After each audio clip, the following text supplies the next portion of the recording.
What's up, y'all? This your girl, Jill with the T. Got TJ in the building from South Carolina, y'all.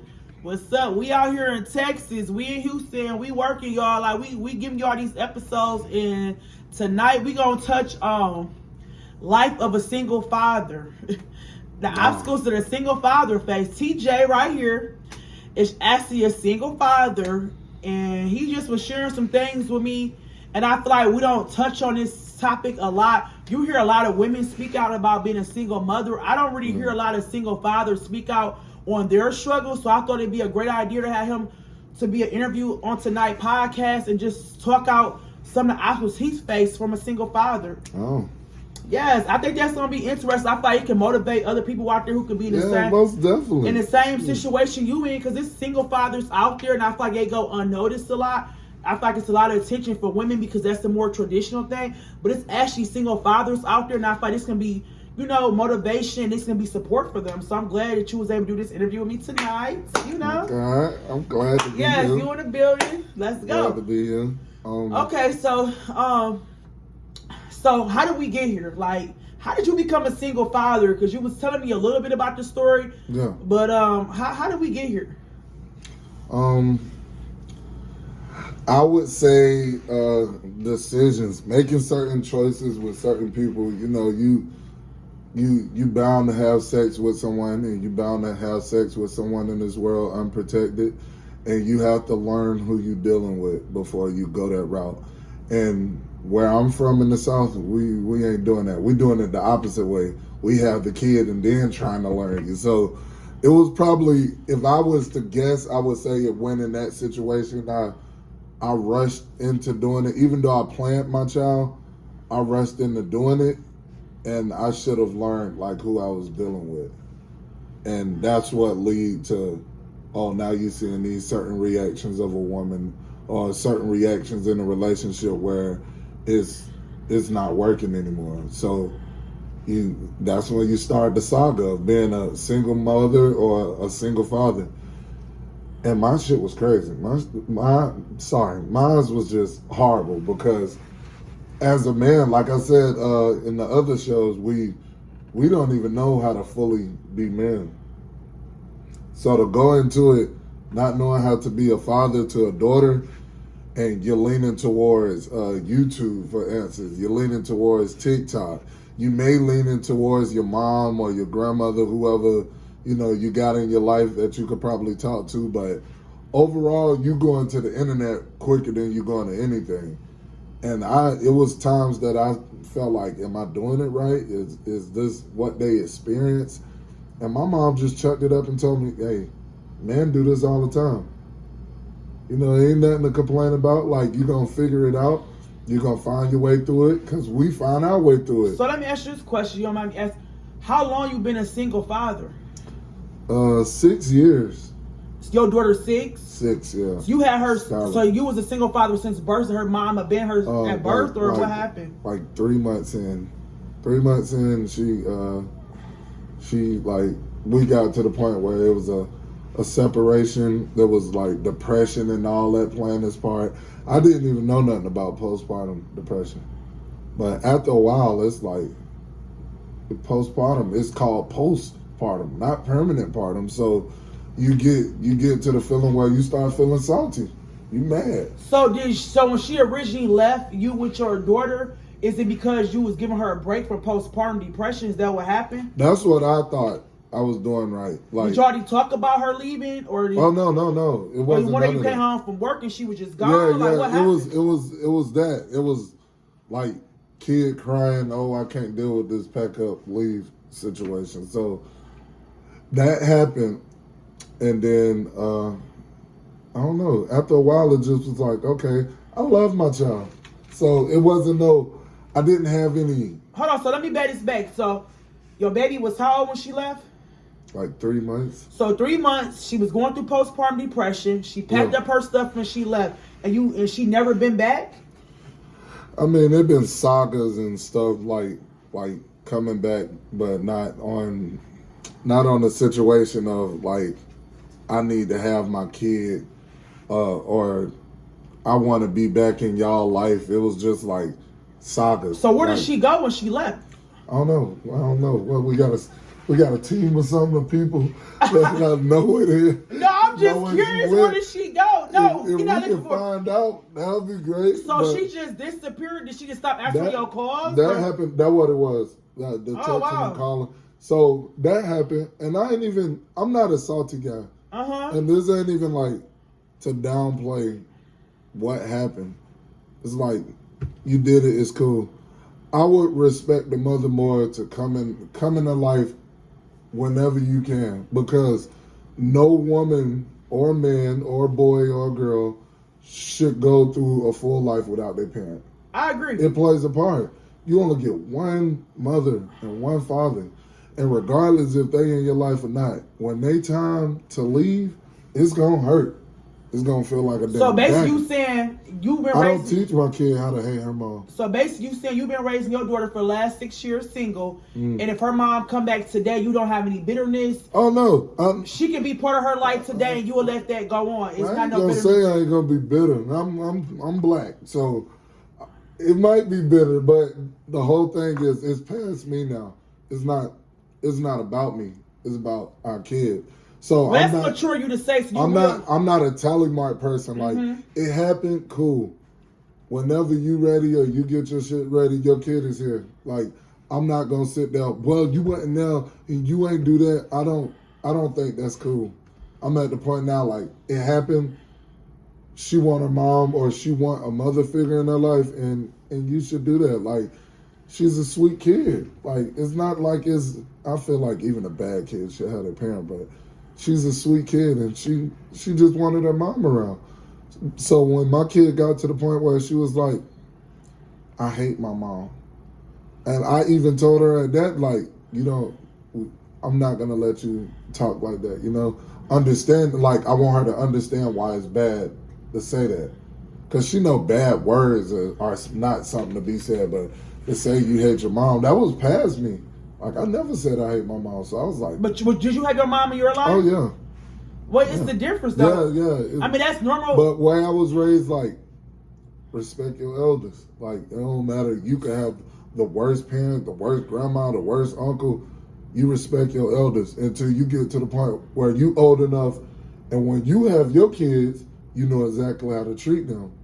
So that's why I was teaching her, like, you get one mom. Yeah, she's not the best mom or she's not to your liking, but you only get one mom. So let me ask you this question. So, do y'all have any communication with her currently? Yeah, now. Okay, so she do call and check in on her. Yeah, it's most definitely. She learning, and she said it the other day. I took her on skating and stuff, and she was like, "You're the fun dad, but you get serious." And mom is like the stay at home and work person. Like she care about work. I said, Dad care about work too. I just don't mix my work with you. So when it's time for us to, when my daughter want to come home, I'm not working. Right. I don't care if it's like app, podcast. I'm not doing anything because I'm dedicated to her time. So does she still live with you, or she with her mom now? We split it now. Oh, so now y'all co-parents, so mom is back around. Mom trying to be mom now. Okay. I ain't gonna take that from her, but. So what about financially? Are y'all both? We both good in that. I know you were saying something about like you get child support. Oh yeah, she an architecture, so. Okay. I'm good. So you say you good, like no, like I'm okay. good.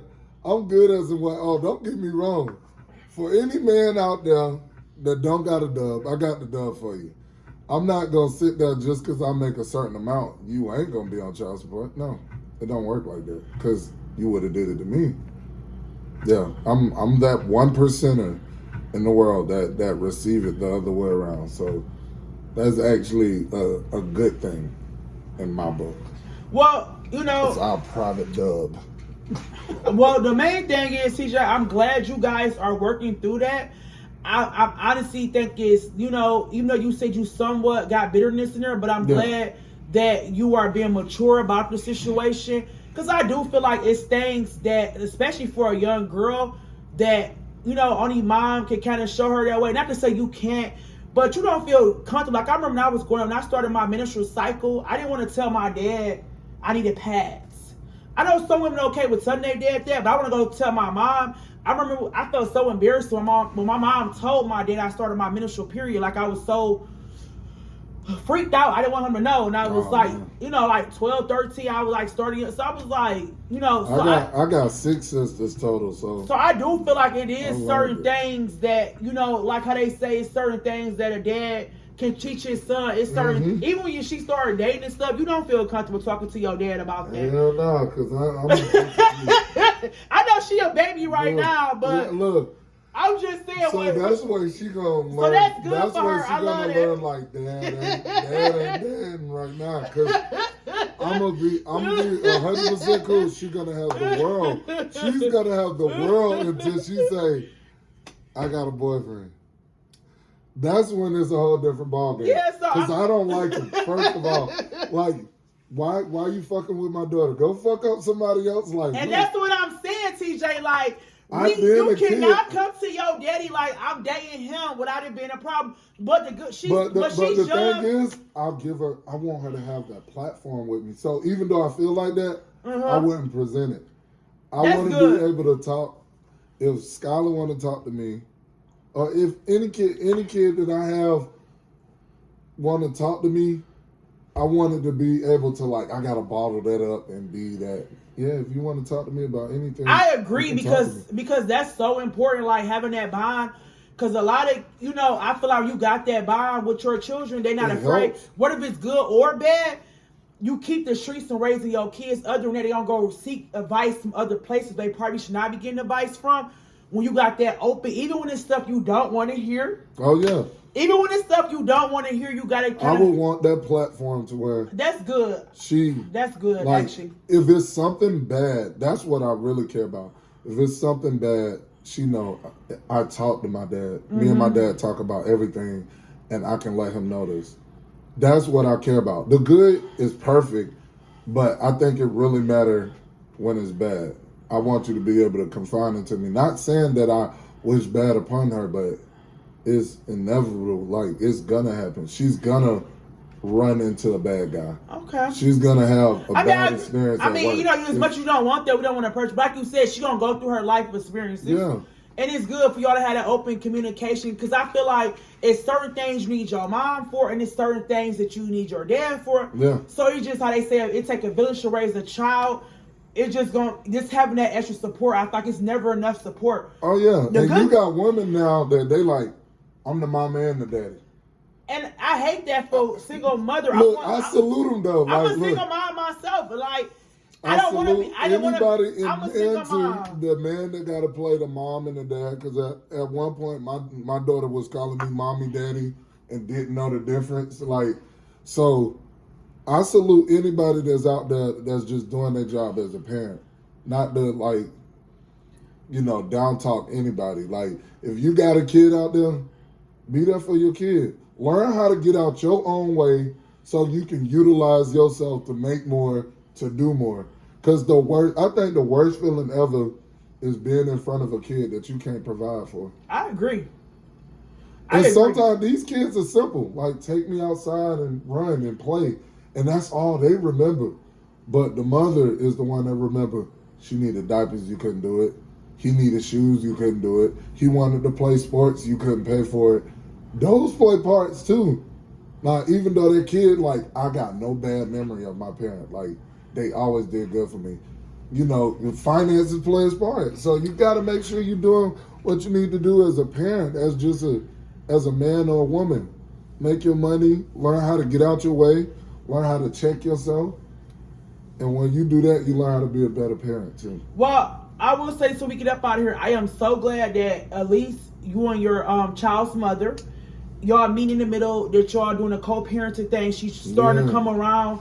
I love that for y'all, because like I said, it's gonna be very important. Like, she's small now. You said she's only 6, but as she get older and start developing to a teenager, like I said, when you start the menstrual cycles and start liking boys and need relationship advice, self-esteem advice, You know, like, you want to hear your mother tell you beautiful and stuff like that. Not to say you want it from your dad too, but it's just gonna be like a lot of conversations she gonna want to be able to have with her mom. So I'm glad she's coming around before like she becoming a teenager. I'm glad y'all working it out now, and I'm glad you're not keeping her away from her.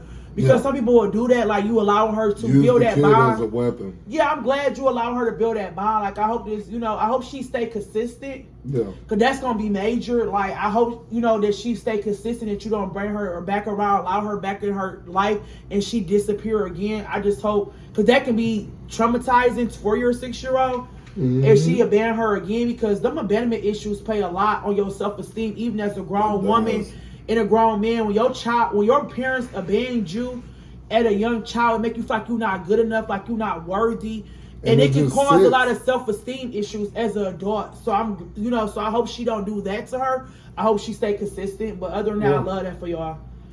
But, I wanted to have the world. So I want you to come back in a few months. I got on the show to give me the update. Coming back.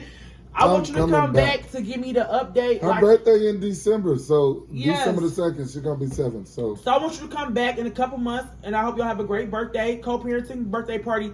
I actually want you to come back and tell me how it's going with the co-parenting. Oh yeah. And so let me let you get up out of here. This your girl Dre with the T. This is my homie TJ from South Carolina. We shooting this out in Texas tonight. We in Houston.